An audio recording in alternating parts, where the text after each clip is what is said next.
On another Friday night, I arrived home late, but my wife came back even later.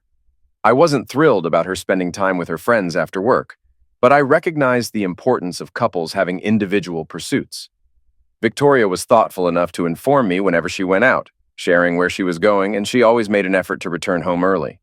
Typically, she was back by 8 p.m. this afternoon. While I was on a job inspection, I received a text from Vicky saying she was out with her friends for drinks and would be home late. Vicky doesn't go out often, maybe once every 3 to 4 weeks, but it still bothers me. The truth is, I have trust issues with people who spend time in bars or take frequent business trips, regardless of gender. Vicky does both, but the trips bother me the most. You might wonder why I have these issues and how they affect my view of Vicky. Let me share a brief, sad story to help you understand. I grew up in a bar, quite literally. My parents owned and ran the most popular bar in our small town near St. Louis, Missouri. They also ran an upscale French restaurant in the same building as the bar. People would come from far and wide to dine at the restaurant and then head next door to the bar, nightclub to dance and have fun. I witnessed everything, and from a young age, my parents instilled in me the importance of discretion. It was the summer I was 16, and they decided I needed to learn the business. My older brother and sister had both began working in the business when they were 16 also. My mom or dad had to interrupt me multiple times at the door dividing the bar from the restaurant to remind me to return to my restaurant duties.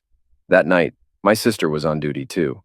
She approached me and warned, "Donnie, you need to focus on your job and not pay attention to anything else or you'll get into trouble." I turned to her and said, "But sis, that's Mrs. Horton, and she's out with a man. She doesn't even have on any underwear either. Do you think Mr. Horton knows? God, I can't wait to tell the guys. This is awesome." Sarah seemed frightened and glanced nervously over her shoulder before muttering, "Oh no." At that moment, I felt my dad's large hand grip my shoulder firmly. He squeezed it tightly and instructed, "Don, come with me right now." Once inside the office, he gestured for me to close the door and take a seat. I thought to myself, uh-oh, this can't be good. I felt queasy as I watched my father's stern expression. Eventually, he let out a sigh and began speaking. "Don, I should have talked to you about this before you started working here, but I didn't. I've had this same conversation with your brother and sister, and let me tell you, it never gets any easier."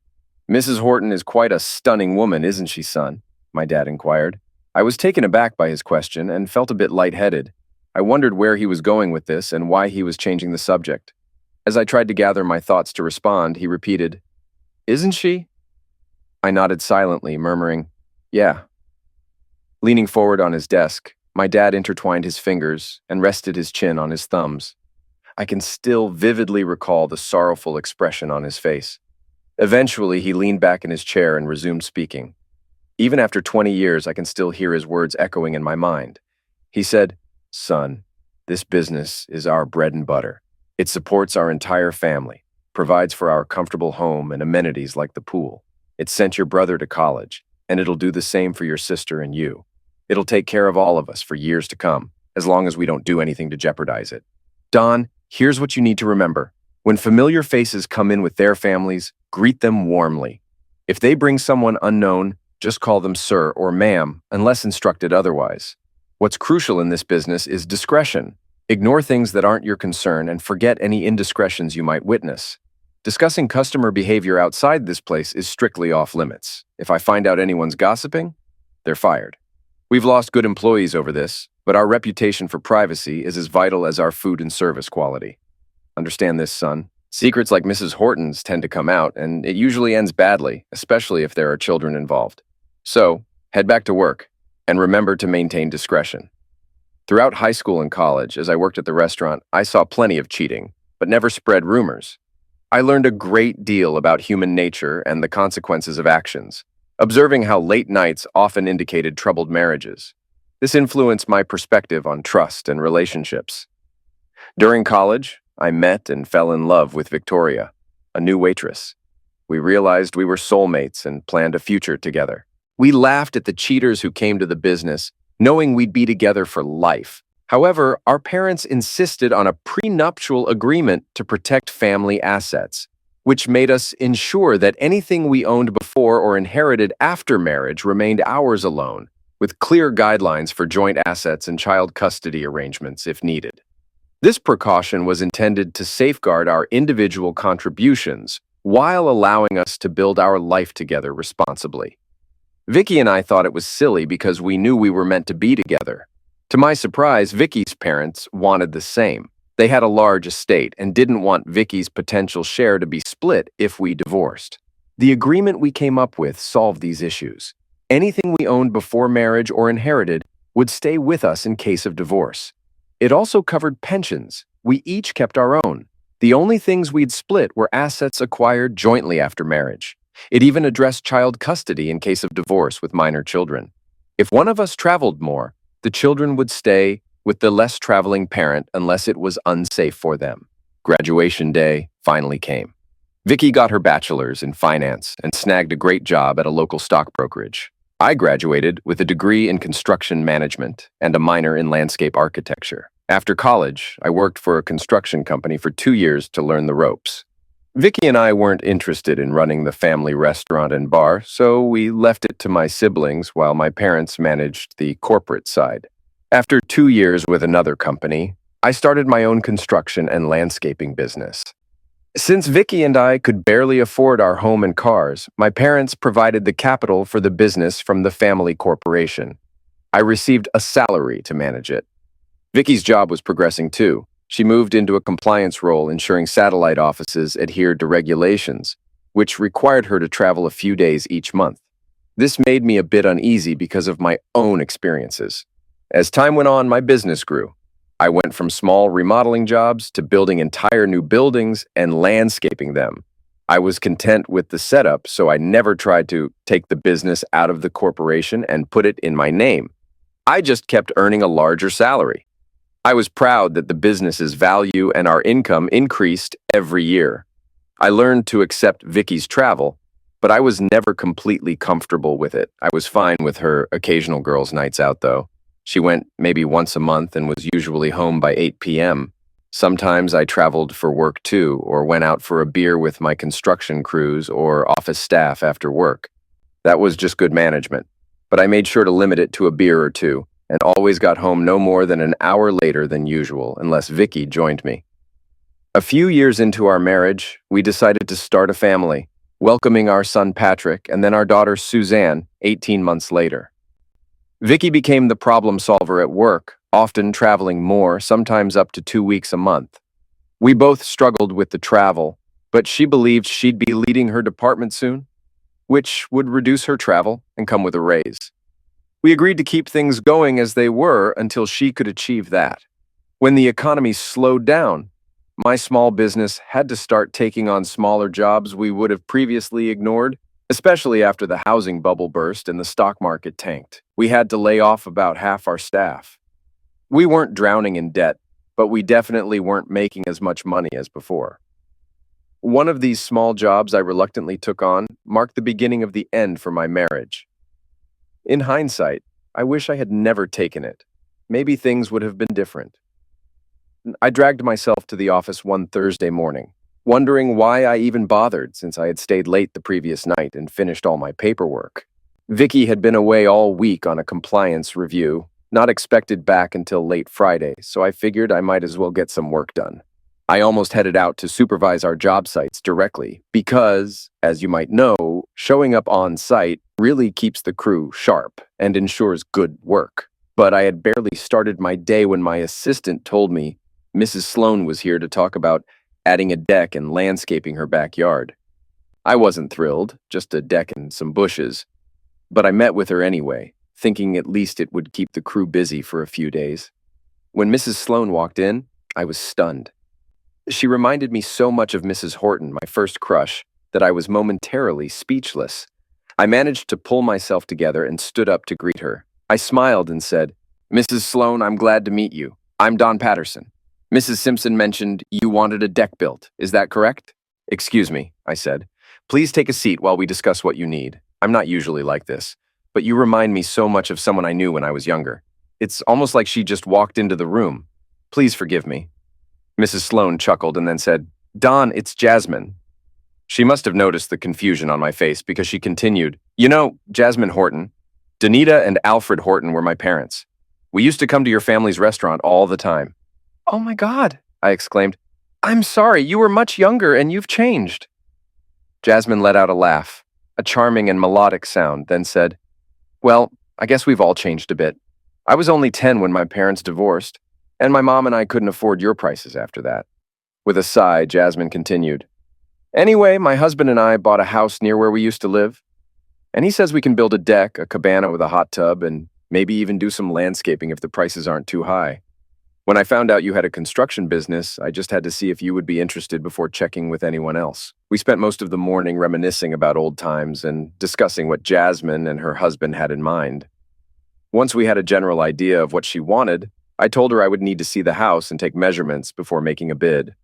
No problem, Don, she said. We can go out now, or any time works for me since I don't work. Tell you what, I suggested. Why don't I swing by around 1 this afternoon? I need to check on my work crews, grab some lunch, and then I'll have all afternoon to take measurements and put together a bid. Does that work for you? Jasmine left the office, and I followed. I informed Laura, my secretary. I'll be out for the rest of the day. I'm going to check on all the job sites, grab some lunch, and then head over to Mrs. Sloane's to bid on her project. Just close up when you leave. If you need me, I'll have my cell. Things were going smoothly at the job sites, but I ended up staying longer than planned to chat with one of the property owners. This made me late for lunch, and I didn't arrive at the Sloanes until about 1:30. Jasmine greeted me at the door, and the first thing I did was apologize for my tardiness. Mrs. Sloane, I'm sorry for being late. I got held up with one of the property owners and ran over. I tried to call, but I only got the answering machine. Mrs. Sloane giggled and replied, Don, I told you it's Jasmine. No worries about being late. I didn't hear the phone. I was out cleaning the pool when you called. It's no big deal. You're here now. Do you want something to drink? Or should we head out and look at the area? I'm good, Jasmine. Let's go out and check out your backyard, I said as I grabbed my measuring tools. After taking all the measurements, I added, It's no trouble pricing everything I typically use, but since you don't have the hot tub yet, you'll need to get its dimensions before I can order some of the materials we'll need. Oh, Jasmine said. I thought you would provide the tub too. I don't know much about them and, well, can't you just include that in the bid too? I chuckled and replied, Sure, Jasmine, I suppose I can do that, but we don't sell them, so I'll have to purchase one elsewhere. To do that, I'll need to know the size you want, whether it'll be in-ground or standalone, and whether it'll run on 210 or 110-volt current. Jasmine looked really upset, and my heart went out to her. I remembered how she could get so sad over little things when she was younger. Finally, I suggested, Well, let's discuss this a bit, and maybe you could talk to your husband about it tonight. I can hold off on this until you decide what kind of tub you want. Now, Jasmine seemed even more worried. She was almost trembling as she said, Oh no, I can't call him about this. He told me to handle it, and I intend to do just that. He's on a business trip to Denver, so I won't see him until this weekend. Maybe we can figure it out together? I asked Jasmine more about how they'd used the tub and learned that they entertained rarely. And mostly she used the pool and backyard. Sometimes she had a friend or two over. Finally, I had enough information. We visited my supplier, and Jasmine decided on a smaller 5-person tub. After getting the dimensions, we returned to her home. I asked if she had a place where I could connect to the internet to access my office. Some of the items I needed for the estimate changed on Thursdays, and I wanted the accurate price list before I began working. Jasmine smiled and said, Sure, Don. Why don't you come into the office? Steve is a manufacturer's representative for Savin Business Systems. He has a really nice office set up so he can work from home when he isn't on the road. You can hook your laptop up to our net portal or you can use our computer, either one. I stepped into the office and was amazed. It was almost like a regular business office in a building. His desk was on the left of the door, facing the room, with windows overlooking the backyard. There were 2 comfy leather chairs in front of the desk and a bookshelf opposite. I was impressed. Jasmine walked behind the desk, pulled out the chair, and said, You can sit here while you work. If you need anything, just let me know. Thank you, I said as I sat down behind the desk. I placed my laptop on it and prepared to plug in the DSL cord. As I reached for it, I noticed a picture. I glanced at it, then stopped. I hesitated, staring at it before finally picking it up. Confused, Jasmine held out the cord and asked, Don, is something wrong? That's my husband and his pride and joy. I keep telling him to replace that picture with one of his Chevelle, but he refuses. I'm tired of looking at his old girlfriend every time I use the desk. Don? Don't look at me like that. What's wrong? Jasmine asked again. I carefully set the picture down and leaned back from the desk. I looked at Jasmine and said, "Did you say your husband was in Denver?" She seemed surprised and replied, "Yes, I did. Why?" My wife's been in Denver all week, too. Jasmine, did you ask Stephen where to get an estimate, or did you tell him you were going to talk to me? No, Don. Why does that matter? He just said if I needed a deck and hot tub to get estimates. He said if it didn't cost over $20,000, I could go for it. Why are you asking all this? Jasmine, the woman in this picture with Steve is my wife. Jasmine smiled and said, Oh, how weird. You married Steve's old girlfriend? We've only been married for 18 months. When did you get married? My stomach churned, and I looked back at Jasmine. Vicky and I have been married for 9 years now. That picture was taken no more than 2 years ago because she's wearing a necklace I gave her for Christmas just over 2 years ago. She got the outfit she's wearing for a vacation the next summer. Jasmine paused, then said, Don, I'm sorry if you're saying what I think you are, but why are you worried that she's in Denver? Jasmine, you said you've been married for 18 months. Do you know when this picture was taken? From what I remember of Vicky's outfit, it could have been around the time you got married. When did Steve have it framed? He said, but that can't be right because the picture was taken the day he won first prize in the Big State Chevrolet car show. That was...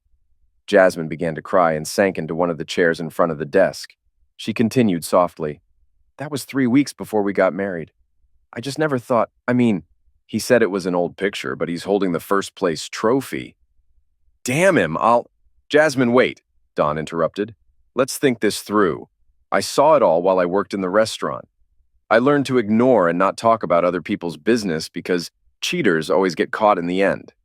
It looks bad, but all we know right now is that Steve and Vicky are standing in front of his car with their arms around each other. We also know the picture was taken about 18 months to 2 years ago. You're younger than us, so I don't think Steve could be an old boyfriend of Vicky's because we started dating when we were 18 and working in Dad's restaurant. But he could be. I don't know everyone she had a crush on when she was younger, just like you probably don't know everyone Steve did. How old is he anyway?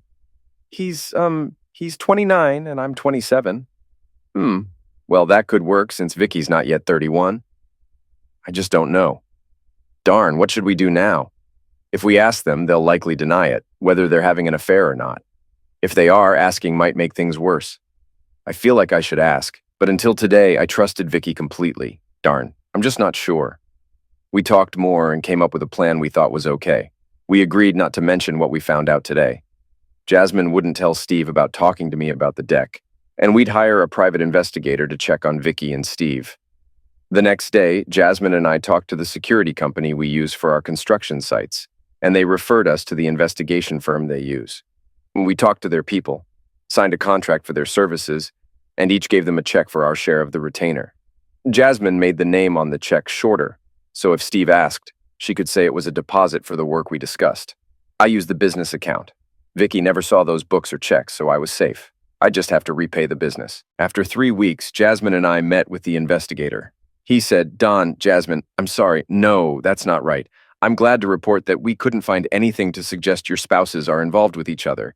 We followed them every lunch hour and after work, and they didn't do anything they shouldn't have.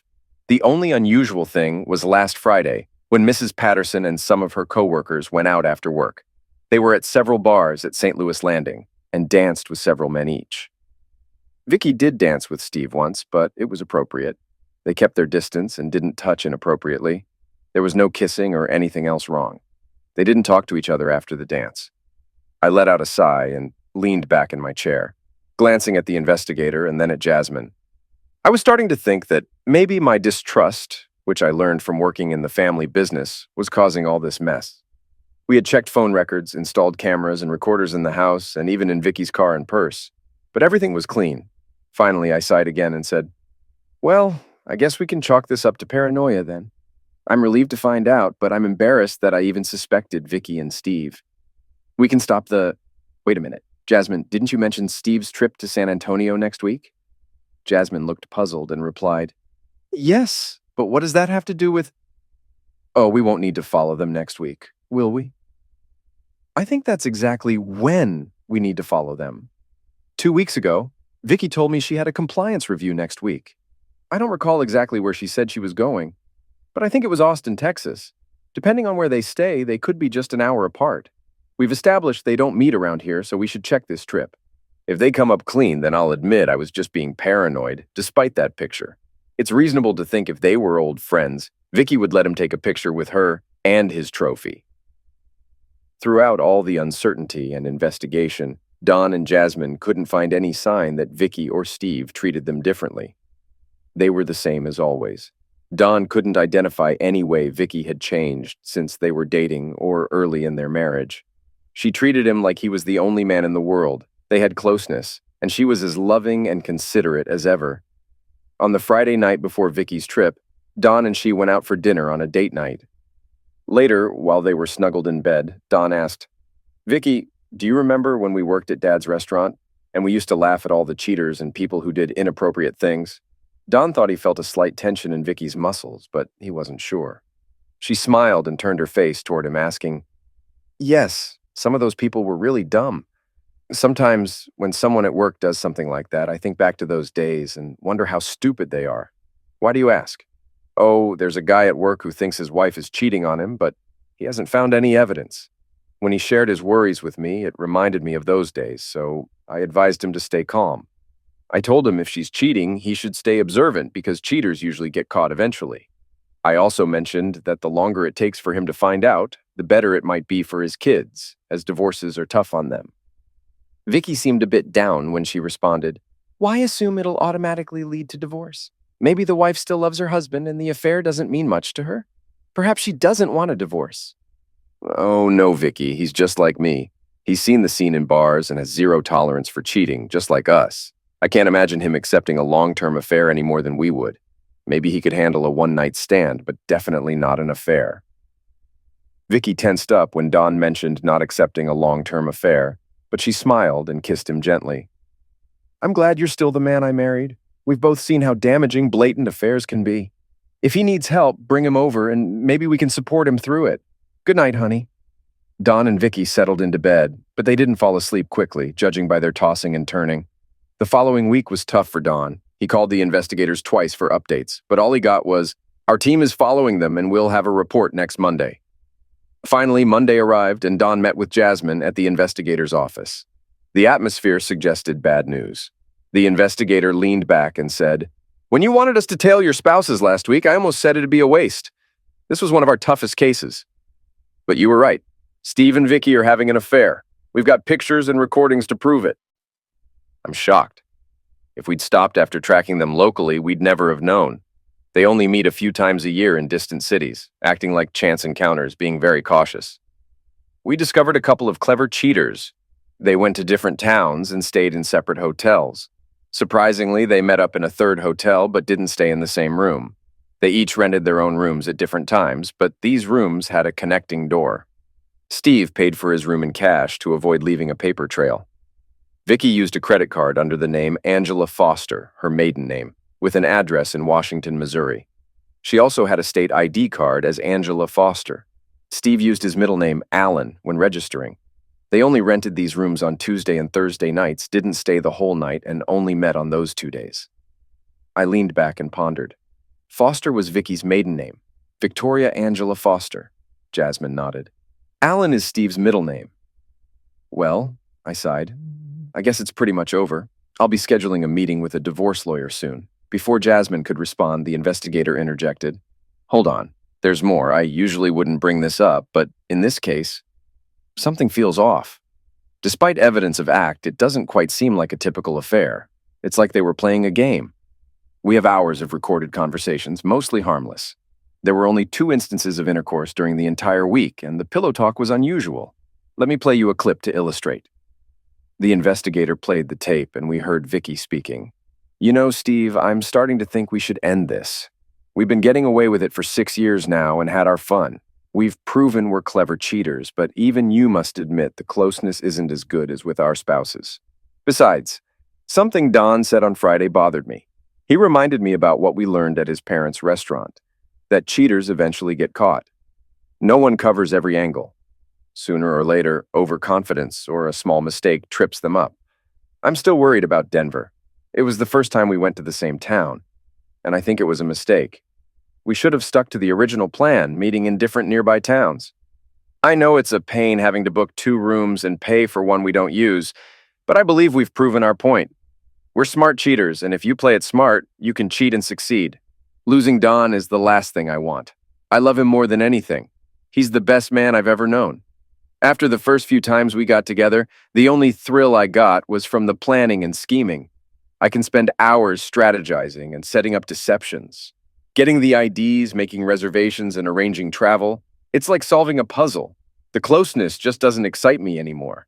And don't give me that macho attitude. I know for a fact you feel the same way. You admitted in Denver that you always went back to your hotel, feeling unsatisfied. The investigator paused the recording and spoke again. There's more, but this was the most puzzling part of their conversations. I just can't understand why. He halted abruptly, looking at Don, who burst into laughter. Once he calmed down, Don explained, I'm sorry. I know this isn't funny and I'm furious, but there's something about that conversation you need to know. Years ago, a couple we knew got divorced because the wife was cheating. She had been having an affair for almost 4 years before getting caught, all because of a simple mistake. That night, we discussed cheating and the mistakes cheaters make, recalling what my dad used to say when we worked at the restaurant. Vicky kept insisting that smart cheaters could get away with it. I argued the opposite, saying cheaters always get caught eventually, even if it takes years. We agreed to disagree, but Vicky kept bringing up the idea of smart cheaters winning. And as far as I remember, her affair with Steve started around the time of that argument. Vicky's always been proud of her intelligence, and now I realize I might have triggered something when we talked about that affair. She was trying to prove she could do it and get away with it. Maybe she could have if she'd ended it sooner. But now, nope, she's not getting away with it. Don and Jasmine met again, this time waiting for their appointment with the divorce attorney. Since splitting the investigators' costs went smoothly, they decided to share a divorce attorney too. When Don was called into the office, the attorney seemed surprised. Mr. Patterson, and this is Mrs. Patterson? He asked. Don chuckled and clarified, No, sir, not quite. I'm Don Patterson, and this is Jasmine Sloan. We found out her husband and my wife were cheating with each other, so we split the bill for an investigator to gather evidence. Now we thought we might also split your fee. Attorney George Spaulding smiled and invited them to sit while they discussed matters. Don handed over a copy of the investigator's report and pictures. Before the attorney could review them, Don explained, I don't think my case will be too complicated. I brought a list of everything Vicky and I own, along with when and how we acquired it. I also have our prenuptial agreement detailing property division and custody. I just want a divorce for adultery and settlement as per the prenup. Jasmine's situation might be a bit trickier. Don passed his attorney the paperwork supporting his divorce case and waited for him to review it. Then Jasmine handed over similar documents for her situation, lacking a prenuptial agreement. The attorney outlined the divorce process, time frame, and fees to the two friends. He discussed Jasmine's desired outcome if achievable. Finally, he said, I believe I have enough for now. I'll need to examine all the documentation and the investigator's report. If I have any questions, I'll reach out. Otherwise, I'll prepare the documents and proceed. Would you prefer I serve the papers directly or contact you first? Both Don and Jasmine preferred to be notified when the papers were ready for serving. They left the office, agreeing to stay in touch as they managed their affairs. 2 days later, Don received a call from George Spaulding. After exchanging greetings, George expressed his astonishment at the case. Don, I've gone through everything you provided, and I have to say, this is the most bizarre situation I've ever come across. I even had my partners take a look, and they're in agreement. While there's no denying the infidelity, it seems clear to me that the woman still loves you. It's almost like this wasn't even an affair, more like a game they felt compelled to play. Are you absolutely certain about proceeding with the divorce? From what you've described, your marriage seemed near perfect. No arguments, a healthy bed life, mutual love and respect.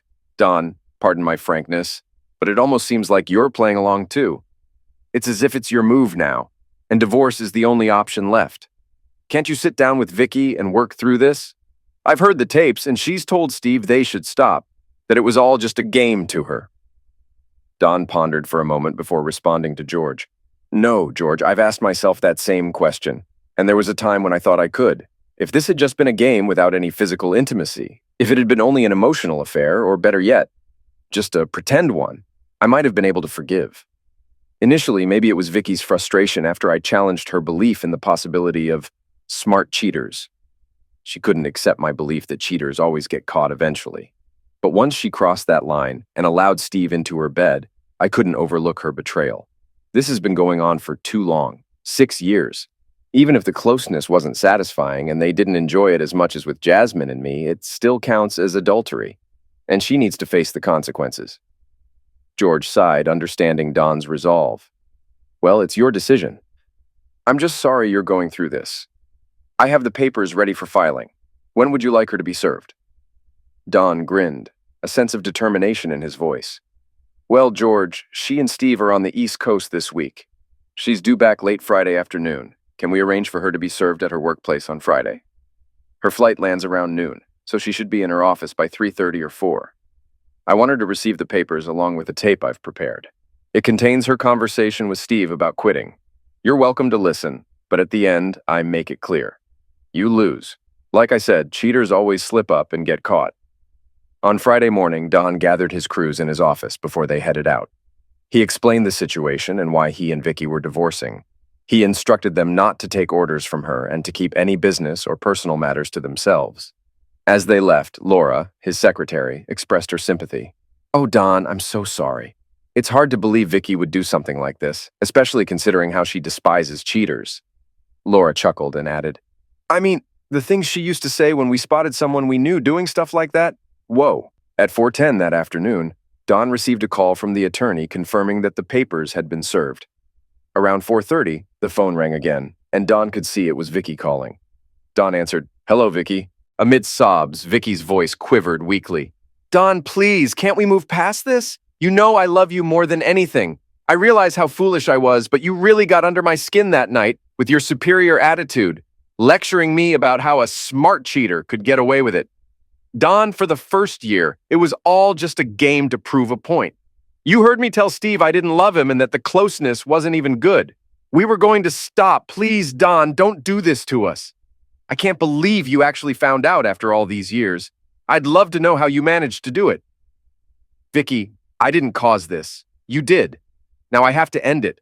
I thought we were on the same page about cheating and affairs. I believed we both shared the belief that cheaters would face the consequences eventually. I just can't understand how you could justify doing something like this, knowing how we both feel. Feeling a twinge of sympathy, Don decided to reveal how he uncovered the affair. Vicky, I wasn't planning on telling you how I found out, but I think I will now. You were partly correct about regretting going to Denver together. That Thursday before you returned, Jasmine Sloan visited the office. She wanted us to work on a deck and landscape her backyard. She allowed me to use Steve's office, and I noticed the picture of you with him and the trophy from the State Classic Chevrolet car show. She mentioned you were one of his exes. I almost bought that story until I realized the photo looked recent and you were wearing jewelry and clothes that I knew were only about 2 years old. I almost dismissed my suspicions, thinking maybe you two had dated before we got together and randomly bumped into each other at the car show. However, when Jasmine and I talked more and I found out you were both in Denver that week, we decided to hire a private investigator to follow you. We tracked both of you for the next month, and aside from one dance at a girls' night out, there was no contact between you. We were ready to drop the investigation and write it off as a coincidence until I remembered that Jasmine mentioned Steve would be in San Antonio while you said you'd be in Austin, so we decided to have you followed that week. If we hadn't found anything, we were planning to let it go. But as it turned out, we did find something, didn't we? Don could hear sniffles in the background before Vicky spoke. Don, I love you so much. I don't want to lose you. Can't you find it in your heart to forgive me, just this once? With a sigh, Don responded, No, honey, I just can't. Not right now, at least. Maybe I could have if you hadn't slept with the guy, but I can't overlook that and the fact that you carried on the affair for so long. But, honey, don't you get it? It wasn't really an affair. It was more like a game. I just had to prove it could be done. And the closeness, well, it was just because we were away from home and got so damn horny. It was almost like we were using each other for release. We never made love or told each other we loved one another. It was all about the game, and then the last 4 years were just about getting some relief. Vicky, it doesn't matter. What matters is that you did it. You planned to cheat on me, and you did it. You had to arrange to meet Steve somewhere, and I wouldn't be surprised if it wasn't during one of your girls' nights out. Was it? Vicky sighed and admitted, Yes, Don, it was. At the time, we were just chatting. He came up to our table and asked me to dance. We were discussing a couple we saw at the bar who were all over each other, and I made a comment about smart cheaters, or rather, the lack thereof. While we danced, I explained our beliefs to Steve. Before returning me to the table, he said, "You know, I bet we could pull that off.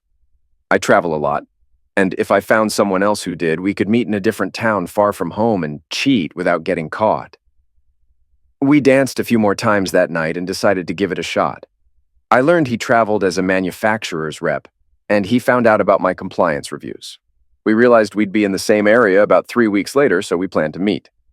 At that meeting, we started planning our, at the time, flawless, non-romantic affair. We agreed never to call each other at home or on our personal phones. We mostly used disposable phones and only called from work or lunch, and even then it was only to arrange the next meetings. We got fake IDs, and I obtained a new credit card sent to a P.O. box near my parents' home. You know how often I visit them, so I could check the box regularly. We covered all our tracks except for the photo. I had no idea he had taken one. Vicky let out a weak laugh and continued. I guess it's true what they say. One small mistake can ruin everything for a cheater. I'm so sorry, honey. I guess I just got caught up in the excitement. I love you. Don heard the click as Vicky ended the call.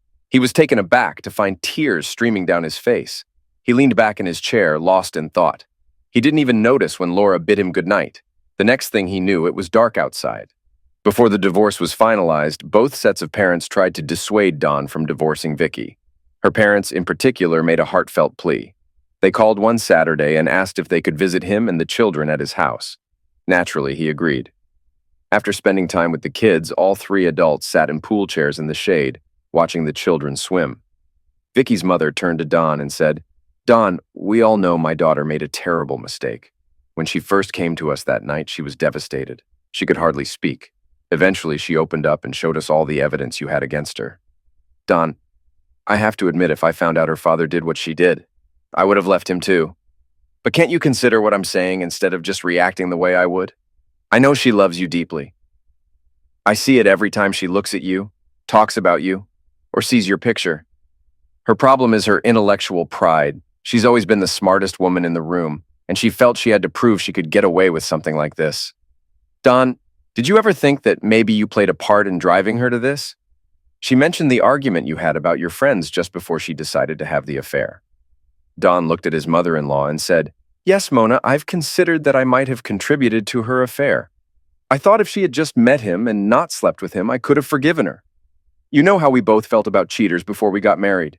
You know how strongly she felt about the clauses in the prenup regarding infidelity. And then she did something like this. No, I just can't let it go. It's tearing me apart, but I just can't." The divorce was finalized, and Dawn was relieved they had the prenuptial agreement. They had investments and jointly owned the house. Since his business was in the family name and the shares were considered gifts, Vicky didn't receive any part of it. Dawn allowed Vicky to take her share of the house's value from their investment account so he could own it outright. Dawn always treated Vicky kindly whenever he saw her and never caused any trouble when she visited the children. Although he still felt the urge to embrace her when he saw her, he knew he could never trust her again. One day, he took the children to the restaurant for dinner when Jasmine walked in. She seemed hesitant, standing in the doorway, unsure. The hostess approached her, asking about seating, and Jasmine signaled she needed a moment. Don noticed, and quickly got up from his chair. He intercepted the hostess and Jasmine before they reached her table. "Jasmine, it's great to see you," he greeted her. "I noticed you told Patty you were alone. If you'd like, I just have my kids with me. We could share a table." Jasmine glanced at Don, then smiled. He felt a surge of happiness, and the room seemed brighter. She approached him and gave him a brief hug and kiss on the cheek. "Thank you," she said. "I think I'd like that. I've been so lonely since—" After Jasmine was seated, Don introduced her to his children. Before she even opened the menu, his father appeared by the table. "Don, have you been keeping secrets from me? Who is this lovely lady?" he exclaimed. Don chuckled, and Jasmine grinned. Don turned to his father and said, "Dad, this is Jasmine Sloan. Her husband. Her mother was Donita Horton. They used to come here when I was a kid." Mr. Patterson smiled, recalling, "Oh yes, I remember you now. You resemble your mother so much I can't believe I didn't recognize you. How are your parents?" "I haven't seen them in years." Jasmine looked up at Mr. Patterson and replied, "They're both all right, I guess. I talk to Dad on the phone sometimes. After the divorce, he moved to Kansas City. I see Mom a couple times a month. She lives north of town. Well, enjoy your evening. Hopefully you'll visit more now that you've remembered where we are, Mr. Patterson said before leaving. Once Jasmine ordered, Dawn apologized. How have you been? I'm sorry I haven't called more, but summer's my busy season. Maybe I used that as an excuse, though. I could have made time. I'm sorry. Don't be silly, Jasmine reassured him. I know you're busy, and I didn't call you either. In fact, I'm here tonight to celebrate. Steve finally gave up, and my divorce was finalized today. We had to sell the house and split everything 50-50. He fought alimony and dragged out the divorce, but I eventually won. I had to rent a small apartment, but once I find a job, I'll get a better place. As the kids became increasingly restless, Dawn and Jasmine chatted and ordered another bottle of wine. Eventually, Dawn said to Jasmine, I guess I should go before these two troublemakers get me banned from here. It's been really nice talking to you again. Maybe we can do this again sometime? Jasmine smiled and nodded. She replied, I'd like that. Let's do it. She motioned for the waitress and asked for the check. The waitress informed them that both bills had already been settled. Dawn chuckled. That old guy, I usually pay and he knows it. I think he's trying to play matchmaker, he joked. After leaving a tip on the table, he stood up. Come on, kids. Say goodnight to your grandparents and let's head home. Dawn offered his arm to Jasmine as they left the table. May I escort you to your carriage, my lady? He quipped. Jasmine smiled, taking his arm. You may, good sir, she replied. While they waited for the kids to return, Dawn confessed to Jasmine, I really don't want this night to end. Before you arrived, I was hoping to get home in time to relax by the pool. All I had to look forward to was a night alone with the kids. Jasmine looked at Dawn and admitted, Me too. Except I don't have a pool at my apartment and I don't have any children. Jasmine, it's still early. Would you like to come over to our place and hang out some more after I put these two to bed? Dawn offered. Jasmine smiled and nodded eagerly. Yes, I'd like that very much, she whispered. Once the children were asleep, Dawn packed a cooler with drinks and ice. He set it between their pool chairs and invited Jasmine to take her pick. Dawn grabbed a Pepsi and settled back, inviting Jasmine to join him. As they gazed at the shimmering pool under the soft lights, Dawn turned to Jasmine with a sigh. I think your mother played a part in my divorce. Oh, damn, I'm sorry, Jasmine. I shouldn't have said that. I was just thinking. Jasmine looked at him with concern, and he thought he saw a tear in her eye. Dawn moved closer, wiping the tear away gently. Let me explain. I feel like a fool now, he said. When I was 16, I had just started working at the restaurant for about 3 weeks when your mother came in with a strange man. They had dinner, then went to the bar to drink and dance. I always thought your mother was the most beautiful woman in the world. Well, until I met you. Anyway, I couldn't stop staring at her, and my father not only noticed, but heard me saying I had to tell my friends about what I saw when we got to school on Monday. Wow, I still remember the scolding I got from my dad that night in his office. I think that talk shaped my views on marital loyalty till now. Funny thing, Vicky ended up working for us later and got the same talk. We used to chat a lot about our experiences at the restaurant. I thought we both agreed with my dad's take on fidelity. Maybe I was too stubborn about it, though. Seeing your mom that night made me stick to my rigid beliefs throughout this mess. I'm sorry. And no, nobody in my family or our staff spilled the beans about your mom. I have no idea who did. It was almost a year after that incident before your parents split. And as far as I know, that was the only time she and her guy were at the restaurant. Jasmine glanced at Dawn and remarked, well, maybe something positive came out of that chaos. Or maybe not, depending on how you see it. Your mom ended up marrying that guy and they stayed together until he passed away in a car accident a few years ago. I'm not entirely sure, but I think she might have been cheating on him too. They say once a cheater, always a cheater. Once Dawn was sure Jasmine had stopped crying, he returned to his seat, and they shifted to lighter topics. He discovered she had a degree in accounting and had worked in that field for a while. He chuckled to himself, recalling his mom's complaints about needing more time off but being unable to, because she handled the books for the bar and restaurant and supervised the waitstaff. He also realized he needed to hire some assistants for Laura. Maybe. The following Wednesday, Dawn had barely arrived home from work when he heard loud banging on the front door.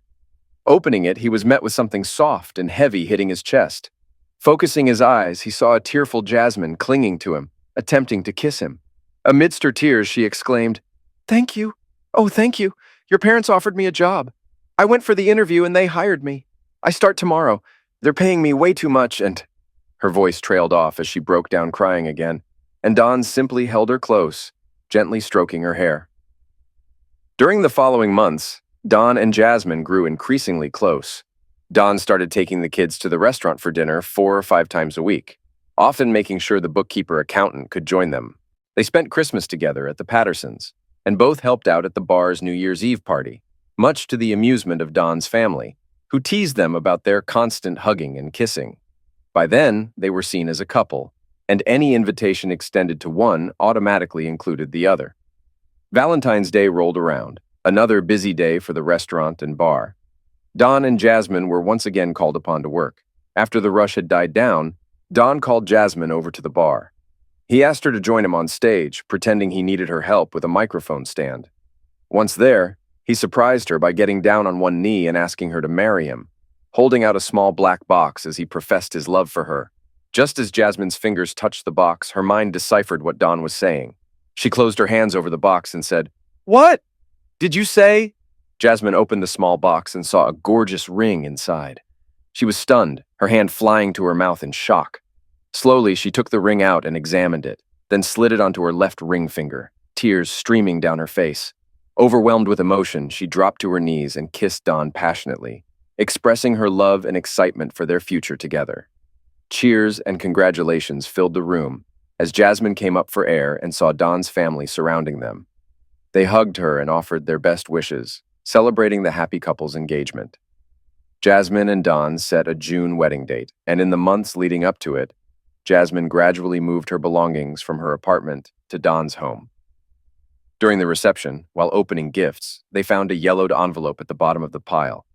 Inside was a heart-shaped valentine with a faded signature with words, "I received this valentine from the only man I ever loved on our first Valentine's Day.